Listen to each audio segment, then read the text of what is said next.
Not until we are lost do we begin to understand ourselves. That was Henry David Thoreau's advice to us, and perhaps the reason why he was studied for his incredible approach to life. So if you're unsure about what's next for you, maybe you're now in the right place, because you had to understand the depth of the question before you could discover your answer. But it doesn't feel like you're given the space to figure that out, does it? The pressure in life builds quickly, this need to know what's next. It feels like there's this expectation to have your life figured out. Studies tell us the longer you stay stuck without knowing your next step, the harder it becomes to get on track. And when we're talking about 1 million people, those studies tell us something. But when we're talking about one life, your life, those studies may not tell us very much. The world is full of all types of success, begin in all types of moments. Einstein knew what he wanted, but for a long time he couldn't make it happen. I'm friends with people who didn't graduate from high school and have built an incredible life. I'm friends with people who took the promising path, university, good job, promotions, corporate ladder, and may look successful from the outside, but feel far from it on the inside. When it comes to your life, any road is possible. It doesn't matter where you're starting, the timing is for you to figure out. Harrison Ford was a carpenter until his 30s. Vera Wang didn't open her first boutique until she was about 40. Charles Darwin didn't publish his world-changing book until he was 50. The thing that unites them is they eventually found their path. The challenge for most of us is we allow ourselves to get stuck when trying to figure all this out. It happens because we pick up only one lens to look at the world. We get stuck in a selfish mindset. Yet selfishness is not what you think it is. Because selfishness is not just about having all things go your way. It's not only about putting yourself ahead of others.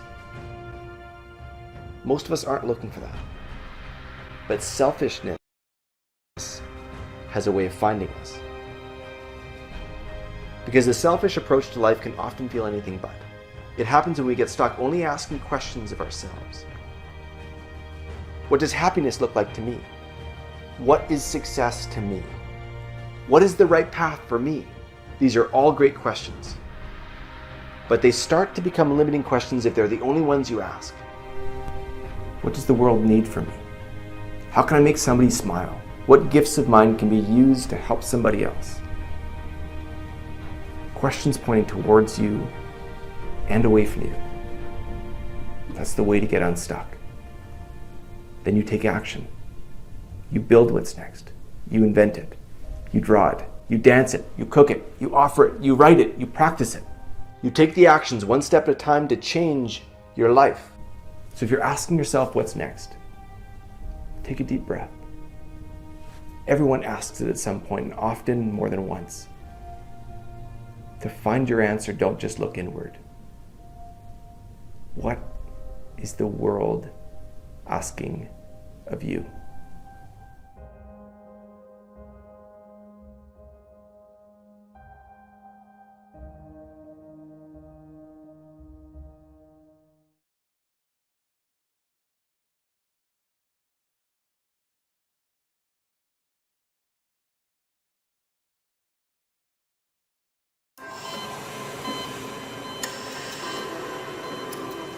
Possibilities are all around us. Everywhere we look, we see opportunity. We see potential in unexpected places. And when we share our knowledge, vision, and connections, we turn great ideas into action. In communities all around the world that we call home. Like transforming an old bus to feed hungry children, or providing life-saving equipment to those who need it most. From fighting disease to rebuilding schools, together, we can make real change happen. We're Rotary. We are people of action.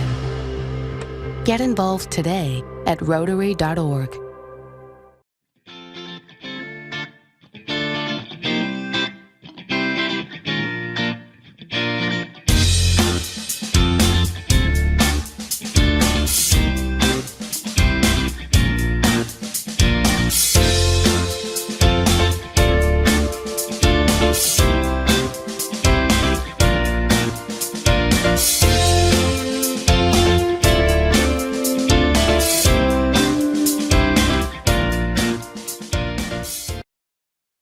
Hello, family of We Rotary. are people of action. My name is Stephanie Yurchik, and I'm director for Rotary Zones 33 and 34, and I'm excited to welcome you today to our second seminar on career strategies.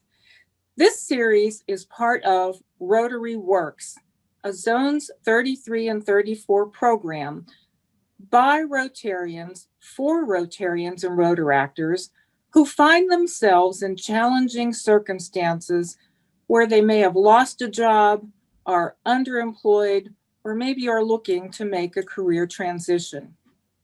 Rotary Works offers professional and skill development seminars, coaching, connecting, resources, a place to post and find job opportunities, and later this year, small financial grants. You can learn more by typing into your browser rotary.works. You'll be redirected to the Zones 33 and 34 website where you can learn more about this exciting program. Our session today focuses on personal branding. Our presenters are Rich, the HR Guy Salon, who is currently an AG in District 7600, and is the recruitment and retention training advisor for his district. He's been in the HR field for longer than he cares to mention and is a career transition coach. Our other presenter is Kate Winter-Cole, and she is a marketing and design consultant and educator with over 15 years of experience helping small businesses and entrepreneurs develop their branding and grow their digital marketing presence. She also happens to be president of my Rotary Club. So if you have questions you'd like to pose to our presenters, please use the chat box at the bottom of your screen or at the top if you're using an iPad, and we'll address them during the Q&A portion of our presentation. So now, on with the program. Every day, we are confronted with thousands of marketing and branding messages, yet how many of them do we actually remember? Rich and Kate, can you share a few memorable marketing messages that you have heard? What's in your wallet? Just do it. Melts in your mouth, not in your hands. I'm loving it. The breakfast of champions. Tastes so good, cats ask for it by name. These phrases, when we hear them or see them, immediately conjure up a product or a company in our minds. In a way, they're like mini mission statements. Personal branding is all about the same concept. How will you create a message about you that is memorable, explains the key benefits of adding you to an organization, helps differentiate you from others, and leaves a reader or viewer with positive feelings about you?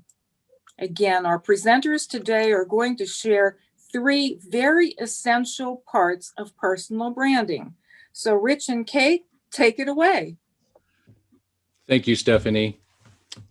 We want to start with sharing this quote with you from Tom Peters.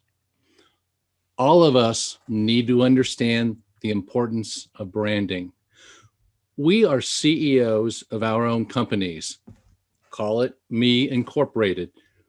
To be in business today, our most important job is to be head marketer for the brand called you.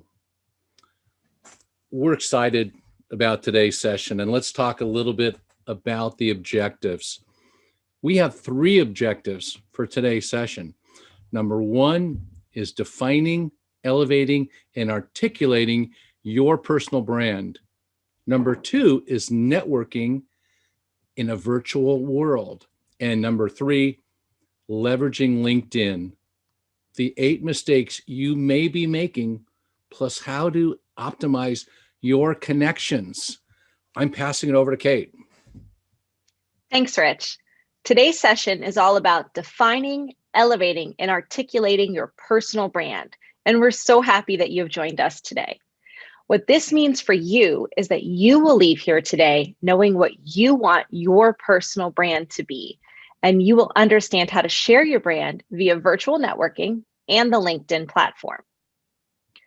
We will talk about your personal brand as it relates to you in whatever stage of your career you find yourself in. As a potential hire looking for new opportunities, as an employee, as a person trying to grow your network, as an entrepreneur or a small business owner. Let's dive into branding as it relates to employment. I'm going to turn it over to Rich. But Rich, I see you're wearing the color orange, again, for the 3rd career seminar in a row. Absolutely. The color orange is part of my personal branding, just like my nickname, Rich the HR Guy. Look, some people find the nickname a little silly, but that's okay. It's clearly unique, which is important in personal branding. So let's talk about personal branding as it relates to those seeking employment. The current employment market is the most competitive I've seen in my adult life. Our country has witnessed over 80 million job losses since last March. The difference between you being hired versus someone else being hired is the strength of your brand. A brand is the essence of one's unique success story. This applies to people at work and also people during job search. Portraying yourself as unique and special is a key differentiator in the selection process. What does your brand say about you? Do you feel you're unique, clone, or somewhere in between? When you walk down the hallway at work, coworkers and leadership need to clearly see how you are different than other people performing the same work. When you walk into a meeting for your professional association, what areas of specialization would your fellow members describe about you?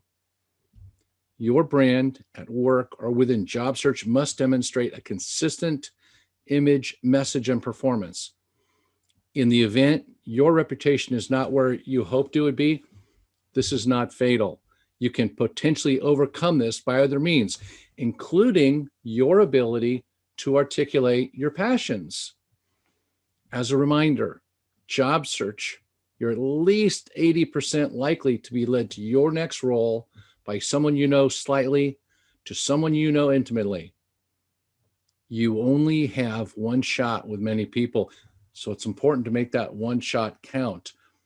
A single bad impression with a senior leader may lead to no job offer. However, a single positive impression can do the reverse. It may land you that job offer. Create a reason for employers to seek your services. This is no easy task, no question. You need to continue to outthink the competition. You should understand a potential employer's problems and effectively articulate how you can solve them. Do your research, understand where a company wants to grow, show them how you will take them to the next level. Your personal brand also includes your appearance. Appearances at work matter. Don't wear holey jeans and flip-flops to work on casual Fridays. And while in job search, don't leave the house looking sloppy. The same goes for your appearance during Zoom meetings. The next person who sees you may be the link to your next job offer.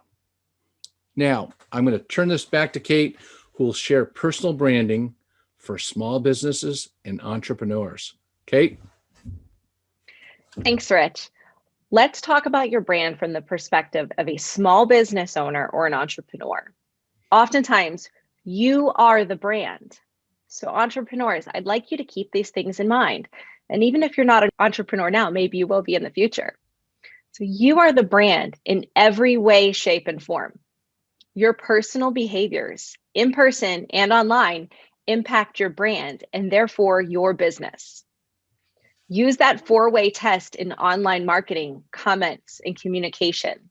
Yes, this guideline applies to your digital life as well. Reputation is everything. Manage it, cultivate it, and then from there, watch your business grow. Growing your brand is a result of consistent action, never one push or campaign. Small business owners, keep in mind, branding is the experience of doing business with you. It's not only your business cards or your packaging. Ask yourself, is it clean? Is it current? Is it consistent? Reputation, again, flashy advertising can't fix crappy customer experiences. And always remember that you are not only a representative for your brand, you are the representative for your brand. Your actions, words, and decisions reflect on you personally and professionally. And your decisions impact your employees. Your brand isn't only the way your website works or how your business card looks. Your brand is how you greet people, the posts you share on Facebook, the way you treat a stranger, and your involvement in your community. Speaking of our involvement in our communities, let's jump into networking in 2021, which means networking in a virtual world. Rich? Thanks, Kate. Let's talk about networking in a virtual world. I'm going to ask each of you right now to multitask over the next couple of minutes. This is completely voluntary, and we're going to tell you later in the presentation why we're suggesting you do this. Got a paper and pencil right next to you? Grab that pencil, grab that pen, grab that paper. Write down my nickname as you see on the screen. Yep, Rich the HR Guy. And don't forget the hyphens, Rich-the-HR-Guy. That's my nickname. Remember, it's part of my brand. Now that you've written it down, stay with this program, stay on the broadcast, but you know how to open up your LinkedIn page, okay? Multitasking. When you open up your LinkedIn page, the first thing you'll see in the upper left is your search bar. Again, search bar in the upper left-hand corner of your LinkedIn. Type in my nickname, Rich the HR Guy. Type it in, just like you read it, Rich the HR Guy. Hit enter on your keyboard. Okay, now it just popped up. You will see my LinkedIn profile appear at the top of the list. You're free to hit the connect button if you would like to make a connection to you. No pressure to add me as a connection. If you decide to connect with me and it states add a note, very simple. Hit that add a note button and type in the word Rotary. And then hit enter again on your keyboard. Doing this sends me a LinkedIn connection request, which is designed to help you. Our LinkedIn expert, Kate, is going to explain to you in a few minutes how sending me a LinkedIn connection request helps you. And after today's presentation, each of you have the option to eliminate that connection to me in LinkedIn. My feelings won't be hurt. So again, more to come on the LinkedIn section in a few minutes. Again, sending me a connection request is voluntary. Now let's get on with networking in a virtual world. A few minutes ago, we established that competition for jobs remains intense. Let's dive into the single most critical activity in your job search. It's networking. Before we dive into the details, networking looks a little different than it did a year ago. At this time last year, people attended live in-person events. They were driving to Panera to meet someone over coffee. They were meeting in someone's office or going to an auditorium for a conference. The concept of networking has not changed. It is just done more frequently by phone or Zoom meetings.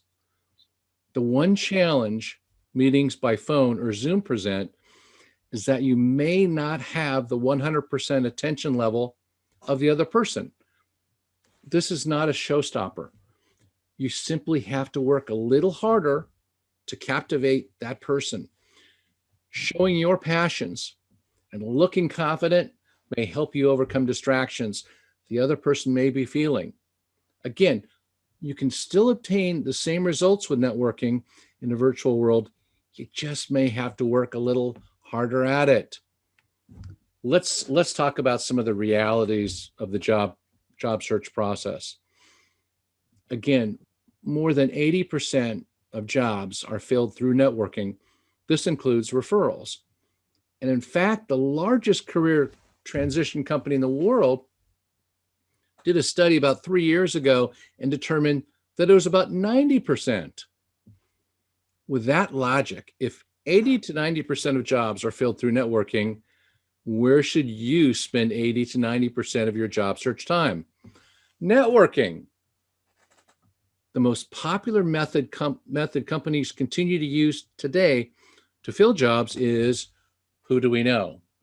We talked about this in the prior session. As we shared with you in the past presentations, there's almost a phobia within companies.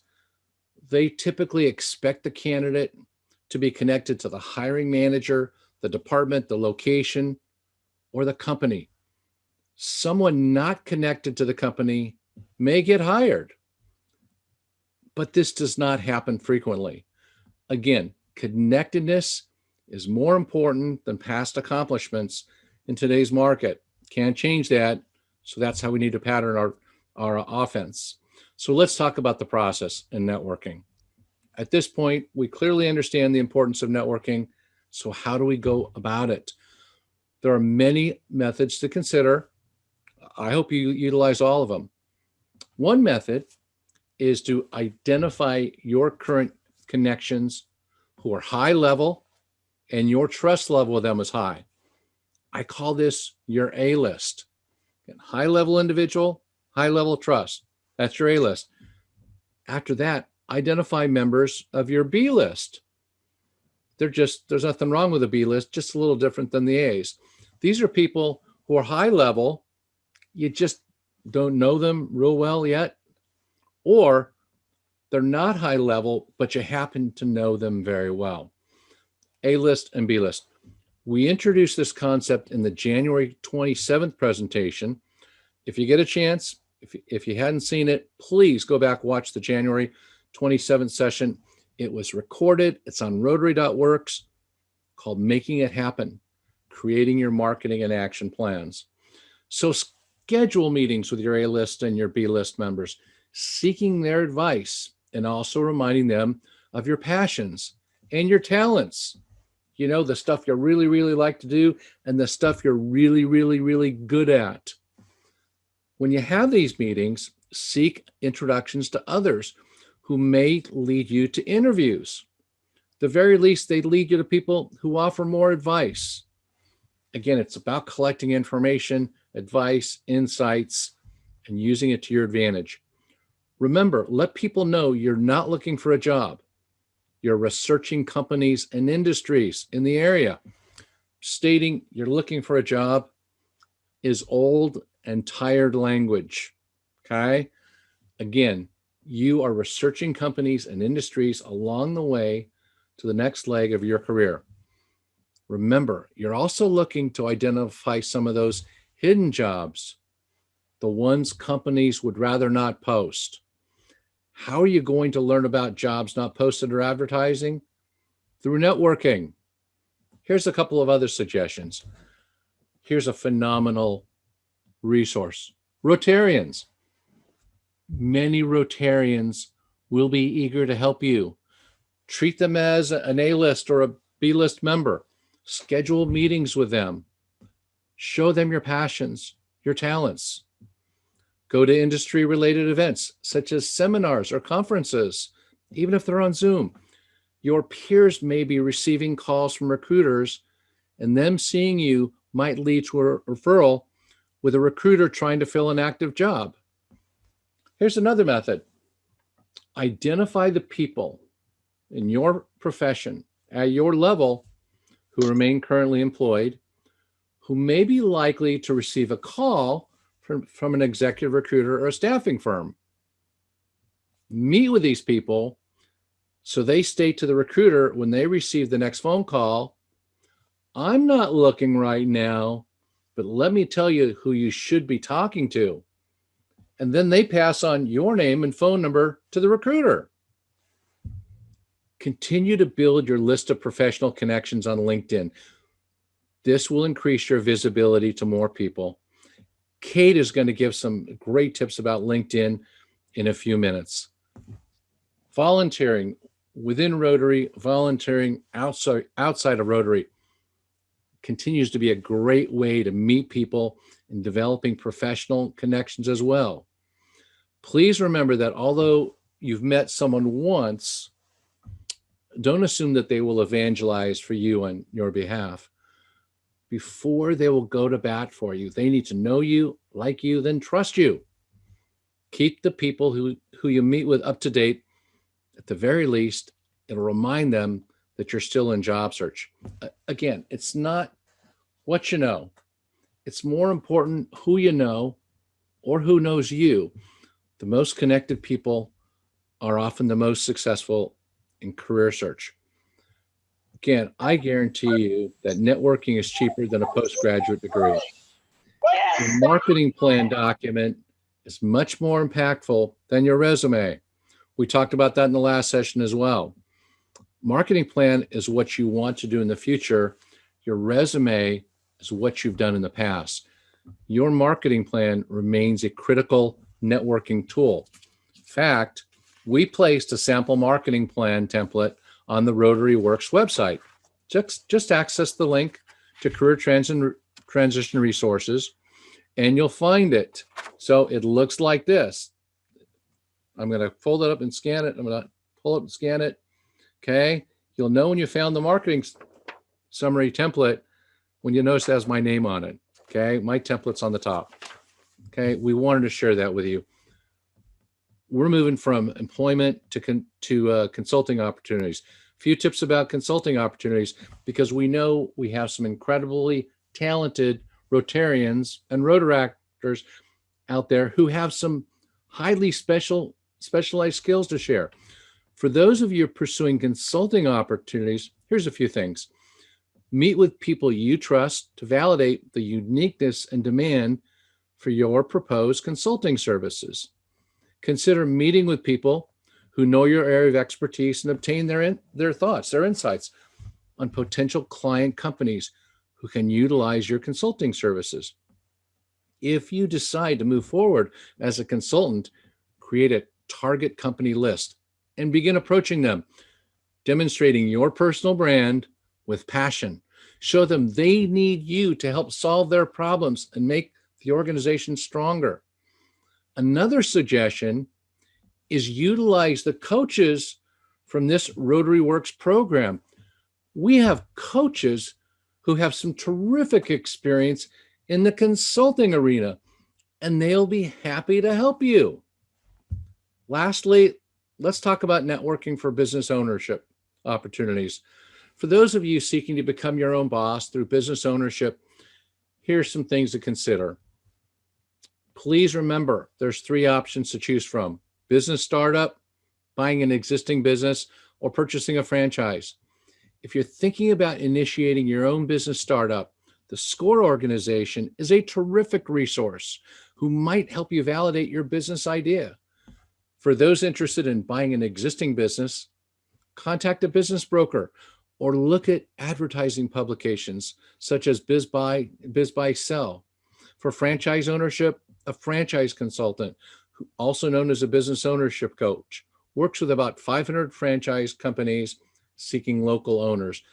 People interested in franchise do not pay the franchise consultants. The franchise companies pay the consultant.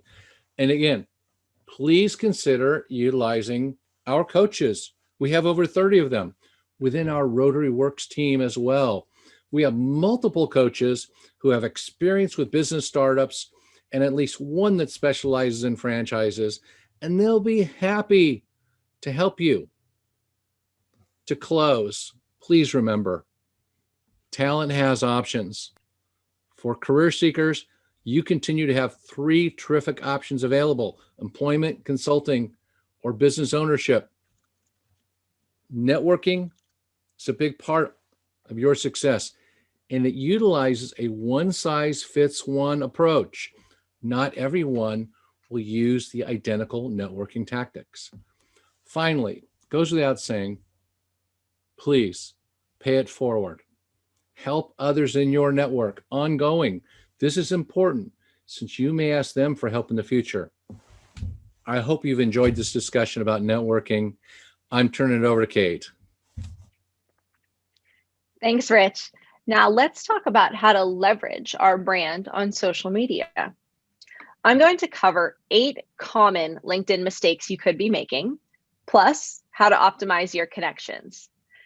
At this point, we know that social media channels are a hugely important component of developing your personal brand. Facebook, Instagram, Twitter, TikTok, Pinterest, and now Clubhouse all give you a unique platform to deliver your content to a, hopefully, ideal potential connection. But most professionals are missing out on the one social media outlet that was built to grow your professional network. Yep, LinkedIn. I know it's not flashy, it's not sexy. No one wakes up and bounces out of bed in the morning thinking, oh my God, I have to check out what Sarah's consulting firm is up to on LinkedIn. I would even go so far to say that LinkedIn is often the forgotten social media outlet, but it really shouldn't be. LinkedIn is replacing mixers, networking events, and traditional face-to-face exchanges of information. More often, at a pre-pandemic professional event, I was giving out my Instagram handle or my LinkedIn link rather than my traditional business card. And 2020 and the pandemic only accelerated that transition. But there is a right and a wrong way to approach any platform. To help you out, I've listed out these 8 biggest mistakes that I have seen on LinkedIn. I want you to use this opportunity to give your profile and your engagement on that platform a quick review. Okay, mistake number 1, the biggest mistake I see is a non-professional photo. This is a professional platform, and too many pictures out there look like a selfie taken at a bar. Your photo is a first impression, and we all know we only get one of those. Only use a picture that you would be comfortable using as your bio picture on your company website or on your resume. Here's a tip. If you use Canva for graphics or editing, or you've heard of that tool, take advantage of the background remover tool. Canva is C-A-N-V-A. The next mistake I see is not utilizing your headline and header image. Your headline is your chance to clearly and concisely describe yourself. This line is visible on your posts next to your profile image as your connections view your activity in the newsfeed. Use concise language, not necessarily full sentences, and if applicable, include specialty certifications not listed with your name. Let's look at 2 examples of well-known LinkedIn profiles to see their headlines. First off, we have Lewis Howes. He's one of my favorite podcast hosts. So if you're looking for a great podcast, he's a good one to listen to. And this is a screenshot from his actual profile. You can read New York Times bestselling author, top 100 podcasts in the world with the School of Greatness, former pro athlete. And you can see how this gives someone a summary of who he is and his brand. The next screenshot I have for you is a LinkedIn post. So this is something your connections would see in their feed as they scroll through LinkedIn. This is Gary Vaynerchuk. Gary Vaynerchuk is pretty well known for being very direct and is a big expert on modern marketing. His headline reads, Chairman of VaynerX, CEO of VaynerMedia, 5 times New York Times best-selling author, etc. But you can see as someone scrolls through where you can see this headline and why it's so important. It's your chance to show your brand in your newsfeed. And I chose this post specifically because it shows the evolution of digital communication and highlights why we need to master our brand and virtual networking skills. If you aren't familiar with Gary Vee, I suggest you take a listen to him. Another misstep, which is quite common, is leaving your profile incomplete or outdated. Fill out all of the sections of your profile. This is essentially your live resume. Leaving sections blank is doing you a disservice. And I highly suggest putting some time and effort into the volunteer section, including your Rotary or Rotaract experiences. This is a great way to grow your connections and round out your personal brand. Is your profile outdated? If you changed jobs 2 years ago and you never updated your profile, you are missing out on opportunities and connections that are more relevant to your current situation. Give your profile a quick review monthly, or at very minimum, quarterly. So let's quickly run down the sections of your LinkedIn profile. Remember, the goal is to complete as many as possible. It is your LinkedIn resume or your business CV. Try not to leave anything blank. The more information you can provide, the better. But don't clutter your profile for the sake of filling in empty space. Always use relevant information. Your name should be filled out, obviously. If your certification includes letters after your name, make sure that's where they are. Your about section, this is your bio. Tell your story, but don't wander. Including some appropriate details is encouraged. The featured section in your LinkedIn profile is where it gives you the opportunity to provide samples of your work. It's an easy way to demonstrate authority in your space to anyone who's checking out your page. Be sure to include a few of your best works, such as articles, links, and media.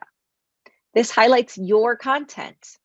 This is a great place for a one-pager or sales sheet, links to podcasts on which you've been a guest, videos that show your skills or range, or a link to your blog. The experience section, please make sure this is updated, and you can use that section to link to specific web pages, maybe of your current employer, if applicable. And the volunteer experience section, we talked about this before. This can help you expand your network. Another mistake is missing or incorrect contact information. If you want to grow connections, you have to be open to contact. You wouldn't send a resume with an incorrect phone number or email address. Why would you treat your LinkedIn profile any differently? Also, is your profile public? Check your settings. You want to be open to contact from people outside of your first level connections. Stakes 5 and 6. Number 5, are you asking for and giving recommendations and endorsements? LinkedIn gives you a free way to nurture your connections and leave some love for those people who've impacted you. The best way to get those is to give them. Most likely they will return the favor. 6, not actively growing your network with connections. Add your LinkedIn information to your physical or digital business card. List your LinkedIn link on your personal Facebook page. Connect with new personal and business contacts. Accept and engage with connection requests. Connect with members of your Rotary Club. Also, look in the chat. I have seen so many people put a link to their own LinkedIn page in our chat today. Thank you. Growing this network organically, instead of spamming a bunch of strangers, will give you a stronger, more engaging LinkedIn experience. One of the biggest hurdles for new users is not posting original content. Sharing relevant content is great, but only sharing other people's content does not bring more value to your connections. Use this opportunity to create something. Write your opinions on an industry topic as a LinkedIn article. List out tips and advice for clients and colleagues. Post images of your work. Support charities and organizations that align with your business and personal goals. You will be pleasantly surprised how supportive the LinkedIn community can be when it comes to original content. For more ideas, see what your network is sharing and post compelling content of your own. When connections see and engage with your posts, it will once again help drive traffic to your profile, generate more connections, and boost your social reach as your content spreads.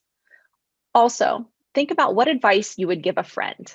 That makes a fantastic post. Speaking of content, let's talk about content to avoid. Remember, LinkedIn is a professional platform. It is best to avoid politics, religion, adult content, and suggestive images. Again, that 4-way test when it comes to all social media on any platform. This brings us to our final mistake, failing to engage with other people's content. Like, comment, share, leave some love, and others will do the same. Remember, the goal is to serve others. This is social media, and we are Rotarians. Be social and be of service. Now that we have this beautiful, complete profile, strong connections, and you're providing all this content of value, what's next? How to optimize your connections. Number 1, make sure you can be found. Remember, LinkedIn is a search platform as well as a social media platform. You want people to find you when they search.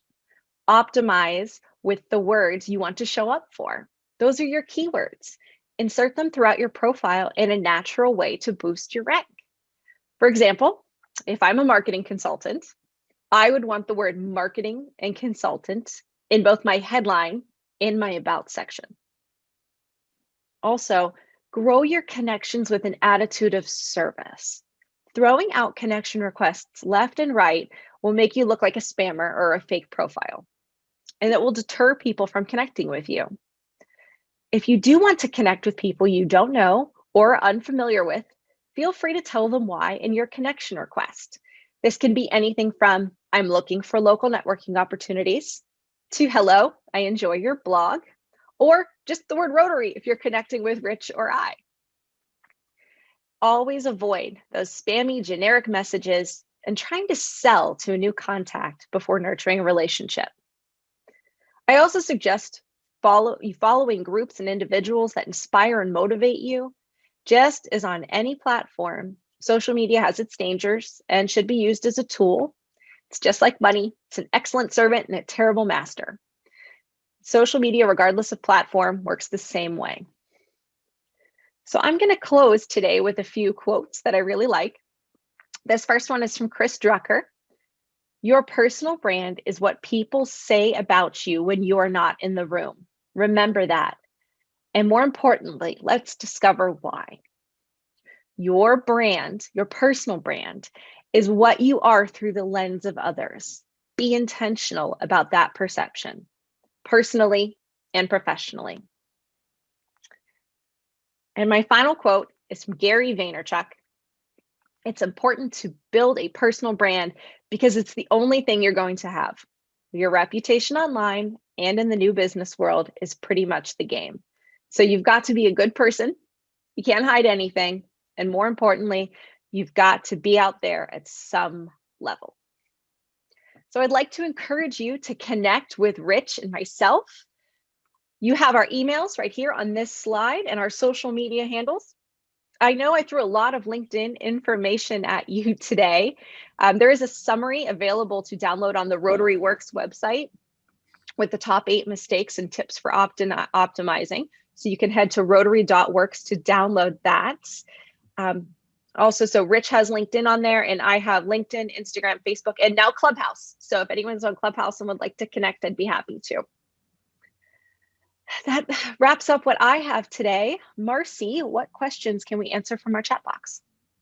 Well, thank you, Rich And Kate, there are some incredible questions in the chat box, and I want you all to please go to the chat box because there's some great Rotarians to connect to. So the first question I'm going to start with is everything you are teaching today applicable for the US only or also true internationally? You want to take that, Rich, or me? I think for LinkedIn, the very least, LinkedIn and personal branding. The networking may look different in other cultures, but I think definitely LinkedIn and Kate's terrific advice and the personal branding, showing your uniqueness is likely universal. Kate, any additional? I would say LinkedIn is used pretty similarly across cultures from what I understand.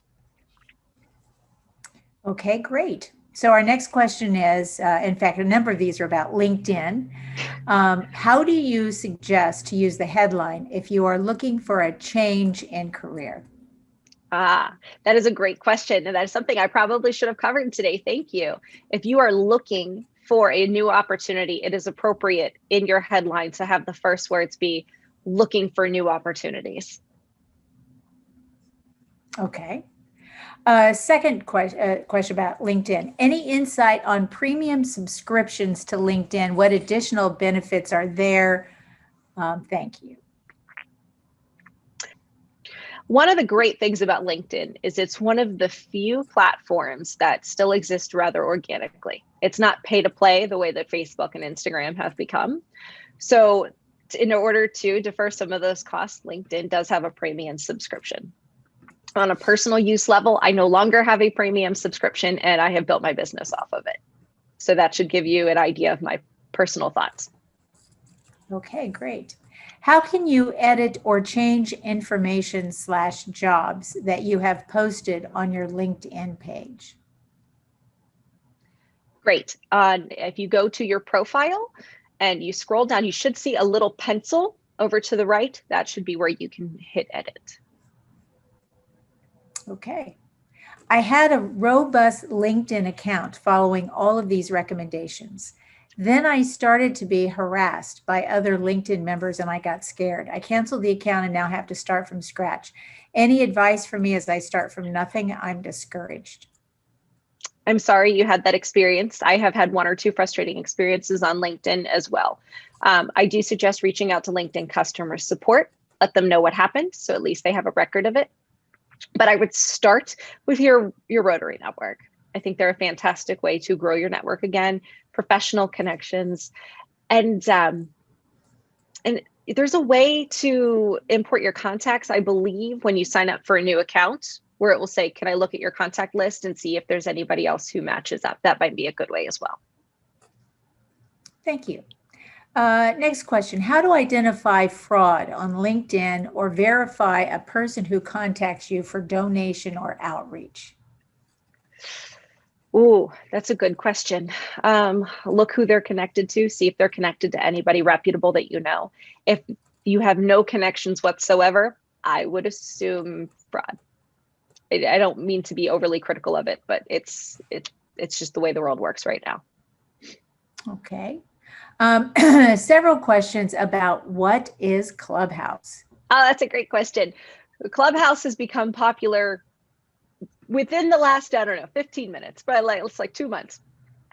Clubhouse is an audio only platform where you can jump into rooms based on certain topics. You can even create rooms about certain topics. You have to be invited to join Clubhouse. If you're interested in it, send me a message over on LinkedIn or shoot me an email.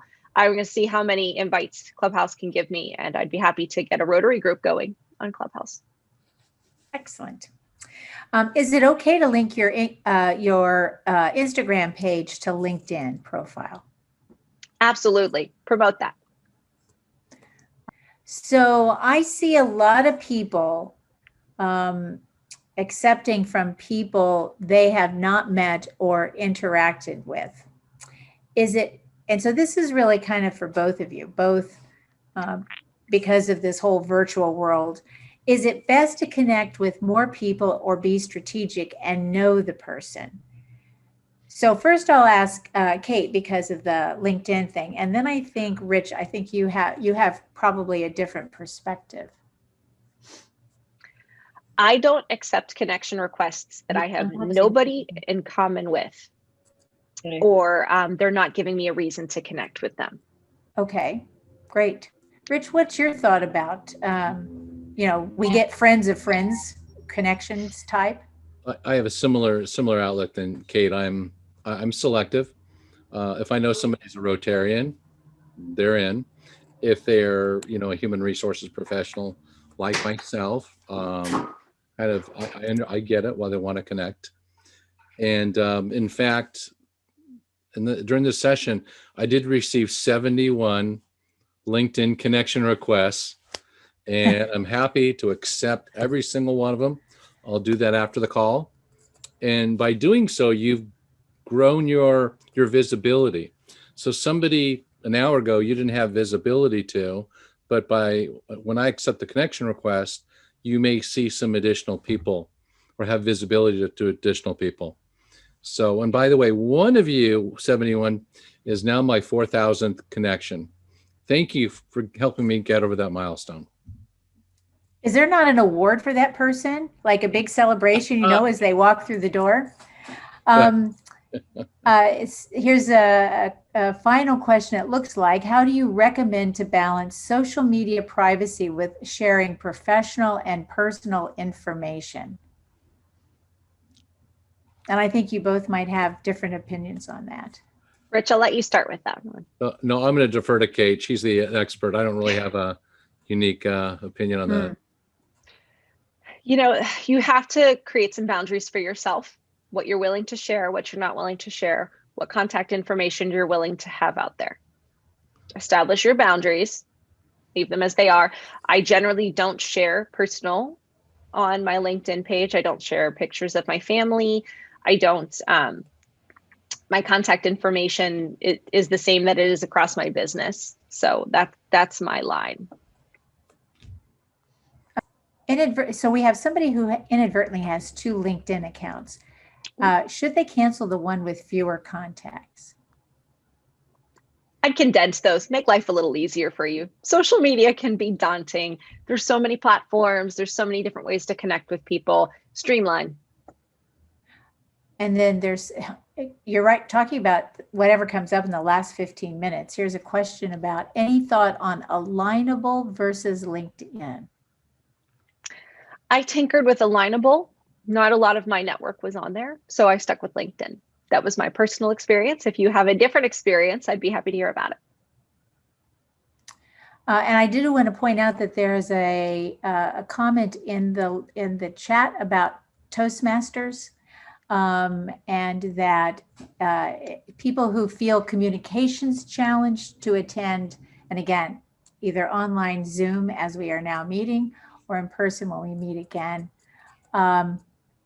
I think, and we've had some questions about getting the marketing template. Kim Walden, who is responsible for our resource library, has pointed that out. If you go to rotary.works, it'll link you back to the website, which is chock full of previously recorded sessions, the newsletters, and other kinds of links and documents that will be helpful in your career search or transition. So I'm going to go back to, I think we've wrapped all the questions up, and I'm going to go back to Stephanie. Thanks, Marcy. And wow. Thank you, Rich, and thank you, Kate. Everyone, wasn't that an outstanding presentation? So many great ideas and suggestions. I know that they'll be useful as you look for that first job or a new job or a completely different career. If you'd like to chat further with Rich or Kate, once again, here is contact information for each of them. I also want to thank our behind-the-scenes tech support team who makes the magic happen. James Markley from District 6950 and Terry Weaver from District 7750. And as Rich mentioned, we're very excited that our Rotary Works career coaching offering is up and running. We have dozens of coaches ready to serve, and we've also had dozens of requests for a coach. So if you're thinking about having a one-on-one coach and you think that would be helpful in your career transition, or if you would like to volunteer to become a coach, visit Rotary.works and look for the links in the right-hand column. And if you'd like to get involved in any other way in our initiative to help Rotarians and Rotaractors with career development, please reach out to me. And again, we'd like to remind you that we do these sessions monthly. We want you to mark your calendar for our upcoming events. You can register for any of these sessions on Rotary.works. You can also find recordings of previous sessions on that same site. So thank you all for joining us today, and we look forward to seeing you at our next seminar. Rotary Works.